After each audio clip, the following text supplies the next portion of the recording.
ಇರಬೇಕು. ಆಮೇಲೆ ನಿರ್ಮಾಣದ ವಿಚಾರದಲ್ಲಿ ನಾವು ಯಾವುದು ಸುಮ್ಮನೆ ಓಲ್ಡ್ ಬಿಡೋ ಕಥೆ ಇಲ್ಲ. ಒಂದು 5ರಿಂದ 5.5 ಕೋಟಿ ವೆಚ್ಚದಲ್ಲಿ ಈ ಸಿನಿಮಾ ಮುಗಿದಿತ್ತಪ್ಪ. ನಾನು ಇಲ್ಲಿ ಸ್ಟೇಜ್ ಮೇಲೆ ಕಮಿಟ್ ಆಗ್ತಾ ಇದ್ದೀನಿ, ಅದಕ್ಕಿಂತ ₹1 ಹೆಚ್ಚಾಗಲ್ಲ, ಡೋಂಟ್ ವರಿ. ಆಮೇಲೆ ನೀನು ಹಾಕಿದ ಹಣಕ್ಕೆ ಗ್ಯಾರಂಟಿ ಕೊಡಿ ಅಂತ ಕೇಳಿದ್ರೆ ಕಷ್ಟ ಕಣಪ್ಪ.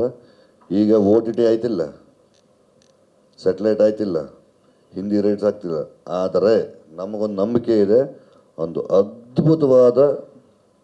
ಅದ್ಭುತವಾದ ಸಿನಿಮಾ ನಿನ್ನ ಪ್ರೊಡಕ್ಷನಲ್ಲಿ ಬರುತ್ತೆ.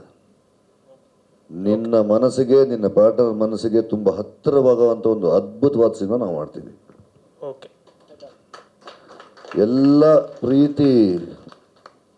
ಪ್ರೀತಿಯಿಂದ ಬಂದಿರೋ ಎಲ್ಲ ಸ್ನೇಹಿತರಿಗೆ ಒಂದೇ ಕಳಕಳಿ, ಕನ್ನಡ ಸಿನಿಮಾ ನೋಡ್ತಿಲ್ಲ, ಕನ್ನಡ ಸಿನಿಮಾ ಓಡ್ತೀವಿ, ಎಲ್ಲ ನೀಟಾಗಿ ಮಾಡಿದ್ರೆ, ಚೆನ್ನಾಗಿ ಮಾಡಿದ್ರೆ, ಪ್ರೀತಿಯಿಂದ ಮಾಡಿದ್ರೆ ಜನ ನೋಡ್ತಾರೆ.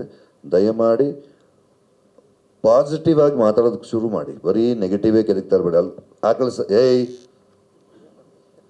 ಕಳ್ಳಿ ಆಕಳಿಸ್ತಾ ಇದ್ದೀನಿ, ನಿದ್ದೆ ಬಂತ ನನ್ನ ಮಾತು ನಿನಗೆ? ಮಾತಾಡಿ, ಈಗ ಮಾತಾಡಲ್ವಾ? 3 ಆಯ್ತಾ? ಓಹೋ ಸರಿ. ಆಮೇಲೆ ಇನ್ನೊಂದು ಮಾಡ್ಬಿಡೋಣ, ಬರಮ್ಮ, ಇನ್ನೊಂದು ಪ್ಲಸ್ ಮಿಟ್ ಮಾಡ್ಬಿಡೋಣ. Thank you very much. ನಿಮ್ಮೆಲ್ಲರ ಪ್ರೀತಿಗೆ, ನಿಮ್ಮ ಸಮಯಕ್ಕೆ, ನಿಮ್ಮ ಭಾವನೆಗಳಿಗೆ ಧನ್ಯವಾದಗಳು. Thank you. ಮಂಜು, ಮಾಸ್ತಿ ಬಾ, ಒಂದು ನಿಮಿಷ. ಮಾಸ್ತಿ ಬರ್ತಾನೆ, ಮಾಸ್ತಿ ಬಂದವನು. ನಮ್ಮ ಸಿನಿಮಾ ಎಲ್ಲಿ ಬಂದ ಅವನು? ಬಾರ್ಲಾ. ಓ ಕಳ್ಳನ ಮಗನ, ಇರೋದು ಇಷ್ಟು ಉದ್ದ, ಅಲ್ಲಿ ಹಿಂದೆ ಕೂತ್ಕೊಂಡ್ಬಿಟ್ರೆ ಕೆಳಗೆ.